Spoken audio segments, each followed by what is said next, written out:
Hello and welcome to Controversies in Church History, a podcast that takes you through the most important controversial events in the long life of the Roman Catholic Church. Hello and welcome again. My name is Derek Taylor. I am your host for this podcast. Welcome to all of our listeners. Thank you all for listening once again. I'm very humbled that you want to listen to this podcast. If you like the podcast, share it with others. Let people know it's out there. We are on social media, Facebook, I like the page there, Twitter. I tweet mostly silly stuff there, but I'm there. Also, on the web at churchcontroversies.com. Website has some stuff on there, links to all the episodes, and well as a blog and links to my articles, which I've published in various places, like Crisis Magazine mostly. And of course, the podcast yourself, you can go follow on Spotify, Apple Podcasts, wherever you listen. Also on YouTube, you can go, subscribe there. I post stuff on YouTube as well. And then finally, if you would like to become a patron of the podcast and support what I do here, grease the wheels a little bit, you can become a patron. Go to Patreon, search Controversies in Church History. It should come up. And you can go do that there.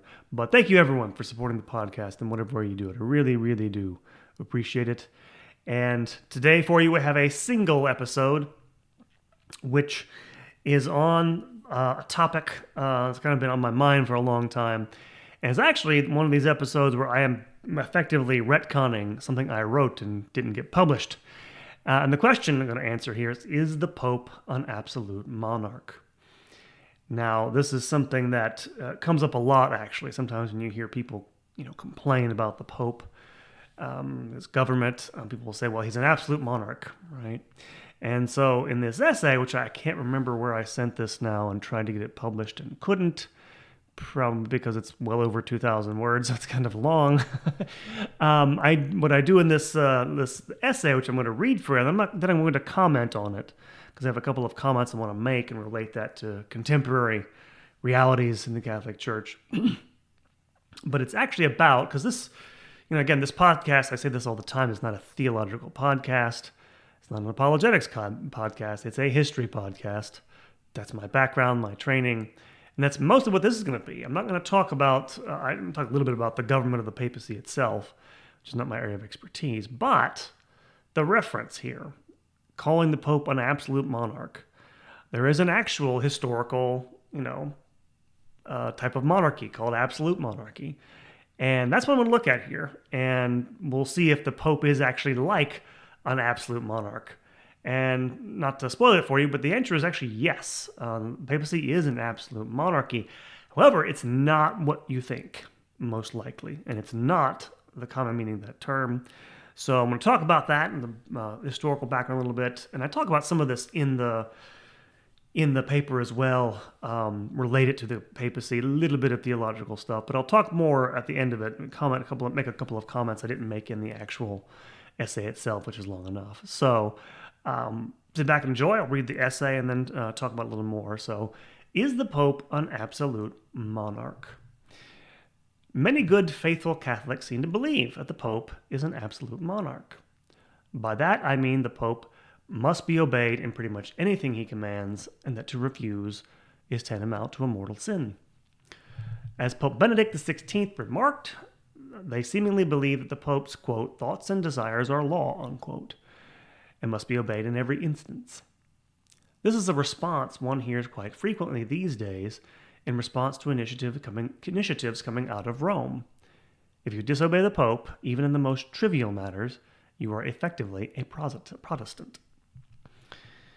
There are obvious moral problems with such bald statements, for if the Pope commanded you to murder someone, you would of course be obliged to disobey him.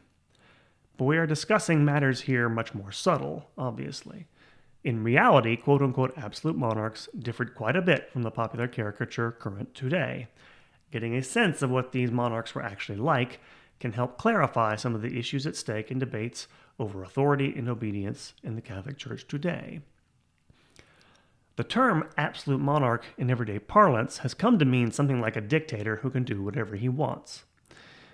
This is actually a distortion of the historical reality, based upon the propaganda of modern democratic societies, which originated with the overthrow of those early modern monarchies, or what we sometimes call the ancien regime, the old regime. The term absolute, as was applied to these rulers in early modern Europe, signified that the sovereign, and it did not necessarily have to be a monarch, had no equal in law, was subject to no authority on earth, and that no subject of his could actively disobey him. Most, if not all, believed absolute monarchs derived their power directly from God, and so was subject to God alone. The purpose of these absolutist ideas about monarchy were twofold. One was to free monarchs from accountability to their subjects at home, meaning they couldn't be deposed and overthrown by them, and from interference by foreign powers, which, by the way, as it turns out, often meant popes, even for Catholic monarchs. This sounds like tyranny to modern ears, but the idea was that by making the king the only source of legitimate coercive power, it would reduce the types of conflicts that plagued early modern polities, mostly revolts by ambitious nobility, and since the Reformation, religiously inspired violence. Absolutist thinkers often portrayed absolute monarchy or absolute government as the only alternative to anarchy, without which the state would simply collapse. Absolute, undivided sovereignty was necessary for the security and preservation of the state. This is why, for these thinkers, only quote-unquote pure forms of government could be sustained: democracy, aristocracy, monarchy. Mixed governments created too much opportunity for conflict. Beyond this, all these thinkers saw the monarch as the primary maker and interpreter of human laws. They rejected the contractual theory of limitations on monarchical authority made by the people, or the idea that the people might depose the king for violating such a contract. According to these thinkers, human laws were not supposed to be changed at will. However, the king could dispense with some of them if they went against the common good. This did not mean that an absolute monarch could do whatever he pleased, however. Early modern monarchs were bound by both natural and divine law, which they explicitly acknowledged to uphold in their coronation oaths. Sometimes absolutist writers claimed monarchs were restrained by quote-unquote fundamental laws of the kingdom.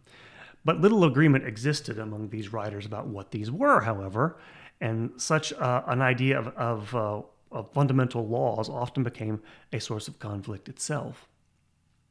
Some early modern theorists maintained that the king must respect the canons of the church, even among Protestant theorists.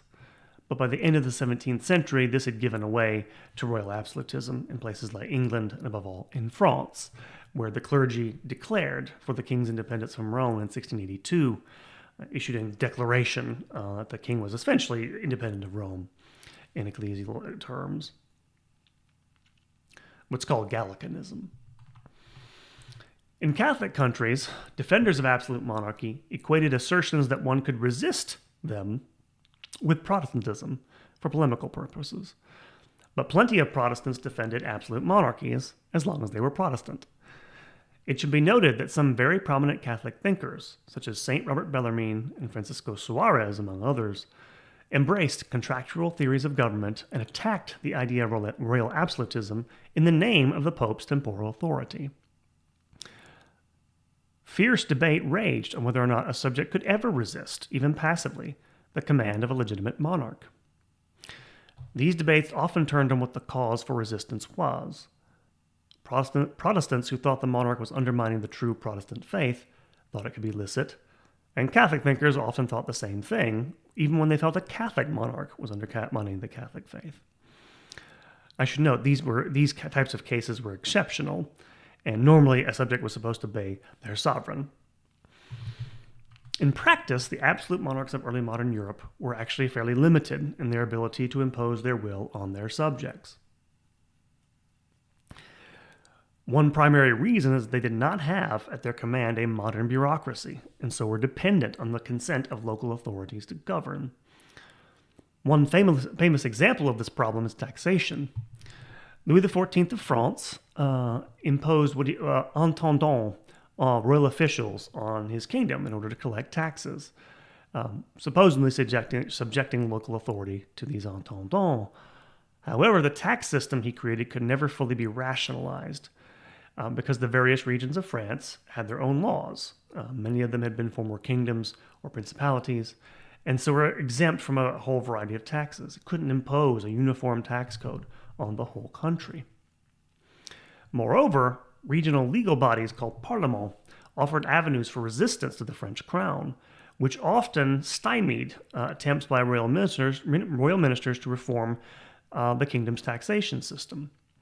The failure of the monarchy to reform itself in this regard is part of the reason it succumbed to the revolution in 1789. It simply went broke. This reliance on subordinates is what made quote-unquote absolute monarchy different from a modern state with an effective bureaucracy. Perhaps the only exception to this might be the Prussia of Frederick the Great. But for the most part, they were nothing like a modern state. Louis XIV, the Sun King, possessed no class of bureaucrats loyal to the institutions of state for their own sake. He had to manufacture the loyalty of his subordinates, his nobility. That's why he had to make the nobles in his kingdom live at Versailles, near him, so he could overawe them, browbeat them as necessary to gain their allegiance. The famous chronicler of Louis XIV's reign, the Duc de Saint-Simon, who wrote a series of memoirs about what life was like at his court, daily life. And Saint-Simon was really critical of Louis XIV, but his famous depiction of Louis XIV's working day, which began at 8 a.m. and ended at 11 p.m., 7 days a week without fail, demonstrates how much personal effort was necessary to make a monarch quote-unquote absolute. And when such effort was lacking, as with Louis XIV's successors, it ceased to be effective. What this brief overview should convey is that early modern governments were not nearly as powerful as modern nation-states. And this is key for understanding the Pope's authority in practical terms. Popes in the Middle Ages could command a bureaucracy no medieval king could match. One historian commented that, as late as the 15th century, the papacy remained, quote, an object lesson in bureaucracy, unquote, for the kings of Europe. And they could, of course, count on the loyalty of celibate clergy to carry out their commands, although not universally. Bishops, if they were powerful enough, might openly contradict papal policies in their own right. One such in the 13th century did so was an English bishop named Robert Grosseteste. But more often, with the support of powerful lay patrons, they could effectively stymie the Pope. This happened, of course, during the investiture controversy in the 11th century. But with the emergence of the modern state, all this was turned on its head. The modern nation-state can draw upon the types of resources that Louis XIV could only dream of, and so can impose its will upon those it governs much more thoroughly than any absolute monarch or medieval pontiff ever could. And so you can see the growth of absolute monarchy in the early modern era paralleling the growth of papal absolutism in the late 19th century in Europe. Both developments were a product of the perceived need for order in the face of a great emergency. Just as absolute monarchs tried to bolster their authority by making more sweeping claims for it in the wake of the violence of the Reformation, the First Vatican Council sought to stabilize the Church by elevating the Pope's authority as much as it could in the wake of the French Revolution, the Risorgimento, and other challenges to its authority in the 19th century.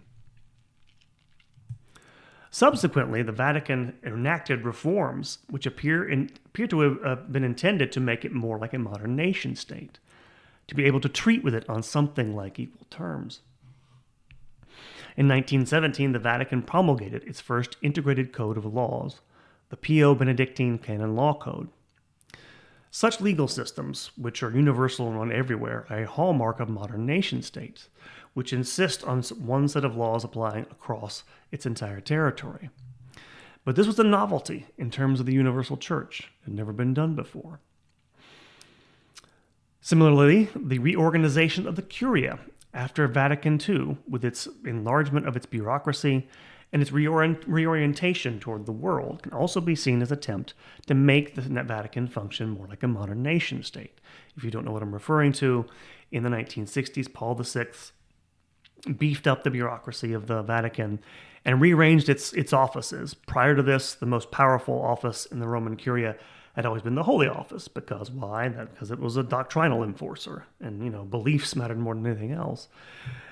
Subsequently, the Secretary of State has been the most powerful figure in the Vatican after the Pope. Why? Because they deal with other nation states, and so there's this sort of increasing sort of almost secularization, not secularization, but turning toward the world, if you like, in the orientation of Vatican's city-states government. The problem with these changes is that, in practice, the Pope is still dependent on bishops to carry out his commands.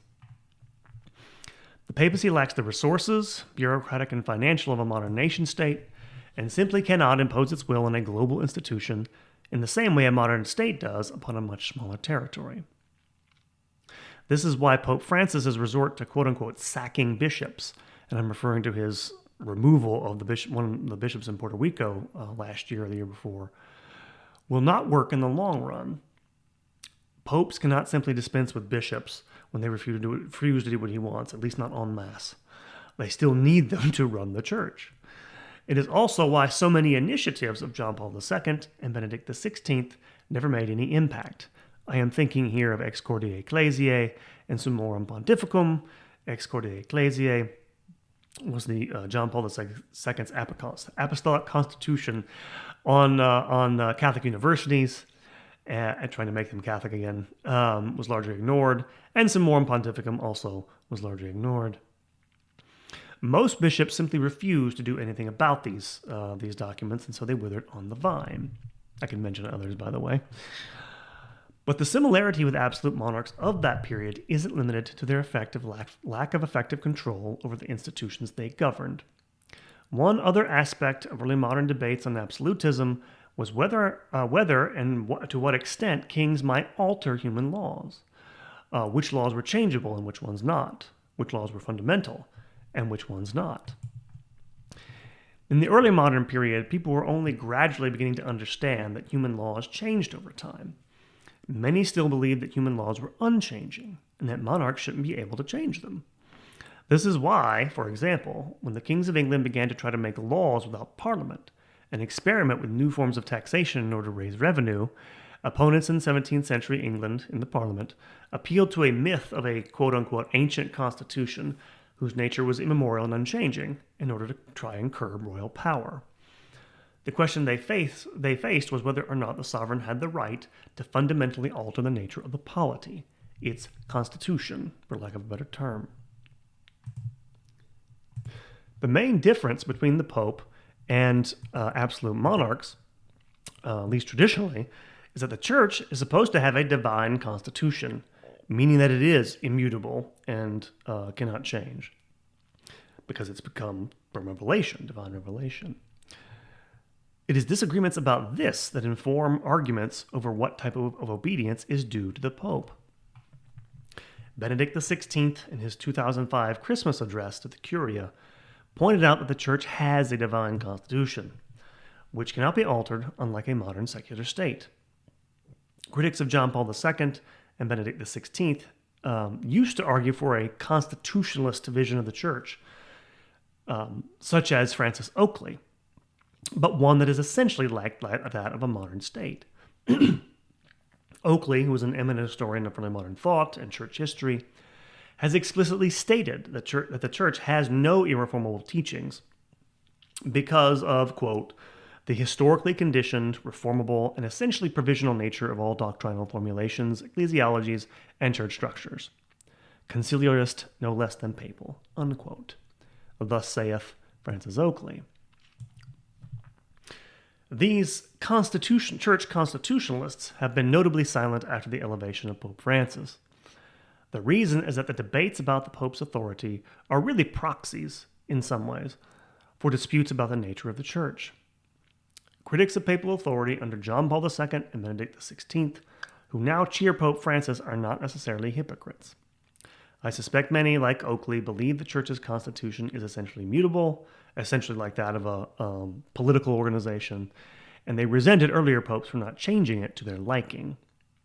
Others, of course, would be fine with believing the Church has an immutable constitution as long as it included approval of things like homosexuality, women's ordination, and other progressive demands. Excuse me. One reason these debates are so rancorous is that they cannot be resolved in the same way that the nation-state resolved the problem of early modern sovereignty, or the early modern problem of sovereignty. Because the papacy simply lacks the resources to impose its will on the Church in the same way a modern nation-state does. And this is a problem that really cannot really be remedied. The papacy is not a modern state and cannot be made into one. In this sense, it is accurate to say, as several Catholic commentators have, that the Church has become ungovernable. In other words, to answer the question in the title of this essay, yes, the Pope is an absolute monarch. But he is like the real monarchs of the early modern age, and not like the popular caricature who is essentially a dictator. The Pope is bound to be obeyed, as are bishops in most circumstances, but his authority has limits, primarily those of revelation and natural law. And like them, he has, and more to the point, like them, like these early modern monarchs, these early modern absolute monarchs, he has a relatively limited ability to impose his commands on the Church compared to modern governments. The presumption in favor of obedience, but the lack of means to enforce his commands, is why those defending Pope Francis invoke the term absolute monarch in the first place, in order to overcome this weakness by appealing to Catholic loyalty to the papacy. But this presumption of obedience to the papacy must mean that the Church does have a divine constitution which cannot be altered. Because if it does not, and if the constitution of the Church is just as mutable as any other, then there is in principle no real difference between the authority of the Pope and that of an elected politician. And that, to say the least, would call into question whether popes can reasonably expect such a high standard of obedience in the first place. Thus, my essay, Is the Pope an Absolute Monarch? A couple of comments on this. Now, I mentioned in that essay the original reasons for the growth of ideas of absolute monarchy were two. One is to put down rebellions at home, make sure their subjects couldn't rebel against them. But secondly, to ward off interference from foreign powers. And I mentioned how the papacy is like an early modern monarchy in not being able to impose its will on the people that it rules in the same way because it doesn't have the resources. I should mention that also applies to the papacy's ability to deal with external interference. And I'm mentioning this because, of course, that was, in some ways, the impetus for the growth of papal authority in the 19th century. Threats from modern secular nation states, and make no mistake, there are threats from modern nation states. But I'm not sure the papacy really has the power to do much about that. And now I don't want to get into I'm not going to get conspiratorial here. I don't think it's getting into that sort of realm to say that there are institutions out there that would like to manipulate the Church. Governments, large private organizations, NGOs, entities that favor things like population control. Oh, they have a definite interest in wanting to influence the Catholic Church. And, you can see things like the deal that the Vatican made with the People's Republic of China. And I don't think it's crazy to think that, and again, background to this, I actually did an episode on this, by the way. The papacy has made, deals with suspect regimes in the past, to be sure. But this deal is so bad, and the papacy has gotten so little from it, I do not think it's crazy to think that somehow the Chinese influenced this deal. In other words, because of its lack of resources, again, one of the things about the papacy is that it constantly runs a debt. It constantly runs at a loss on the Vatican City State. in other words. And so that means it's susceptible to things like bribery. If you don't know, Theodore McCarrick, the sexual abuser Theodore McCarrick, the former priest Theodore McCarrick, the other former abuser Maciel, I can't remember his first name, the one who was the founder of, oh God, what was the name of that religious order? Anyway, he was also the serial abuser. They were both influential, partly because they were really good at raising funds. And both of them distributed their funds liberally around Rome. So Rome has that problem in practice because it just doesn't have the resources to sort of compete with a modern nation state. And secondly, is something about another reason why it's bad, I think, for the papacy to imitate the modern nation state. It goes back to the nature of law in modern societies. Years ago, one of my mentors pointed out that if you ask someone what image came into their heads when you said the word government, if you ask someone that question in the Middle Ages, what would come into their minds would be a law court. And the reason why, when you say law court, let's say government, they'd see a law court, is because that's where you would go that was government to them. Government was the administration of known laws, right? Law in the Middle Ages for a long time was little more than sort of written down customs, but it meant it was laws that everybody knew about and could tell what they were. Of course, law is very different in the modern age. My professor pointed out that if you ask a modern person that same question, what image comes into your mind if we say the word government? The image, of course, for an American is the Capitol building. And for some other place, it'll be some other, parliamentary building. The reason being is because when we talk about government, we mean primarily organizations that don't apply known laws, but that create new ones to adapt to new situations. That's because in our modern era, we have this sense that, society is changing constantly, so we constantly need new laws, which is why we have so many laws we don't know what to do with anymore. But we assume that because we have a historical sensibility. The problem with applying that sort of second idea to the church should be obvious.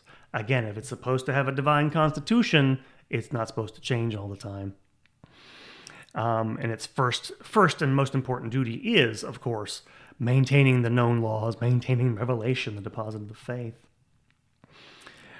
And yet, seemingly, the Vatican is becoming more and more like this, issuing more and more laws constantly since the 19th century. Above all, in the current pontificate, Pope Francis has issued more motu proprios than any of his last two predecessors, I should say, combined.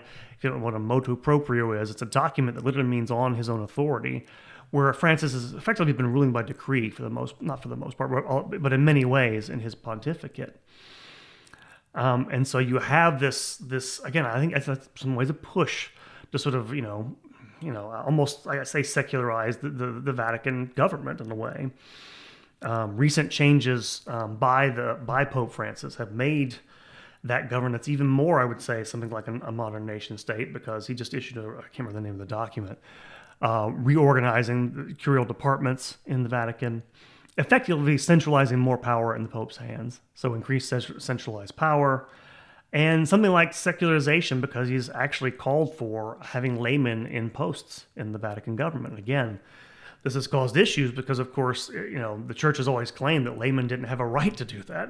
That's what the Gregorian reforms were about in the 11th century, to keep, lay hands of what was the responsibility of those anointed by God alone. So you had this increasing, it seems to me, emulation of the modern nation state. I don't think it's very healthy. And it's partly because the papacy is something like an absolute monarch of the early modern period. And in fact, the ideas of sovereignty, it's not surprising that these early modern monarchies were drawing on go back to the papal ideas of the Middle Ages. The Pope is a peculiar type of monarchy, and it can't just be sort of retconned willy-nilly in ways that I think they're trying to do, at least from a distance. Again, I'm not an expert on any of this, but it does seem like it's a bit of a stretch. And so I guess in a lot of ways I'm saying, yes, it should be like an absolute monarchy rather than a modern nation state. But of course with the caveat that it has to be limited by revelation and natural law. Otherwise, it just acts like some sort of, secular government. So I don't think that's the way to go. And I'm hoping, well, in the next pontificate, hopefully that'll change a little bit.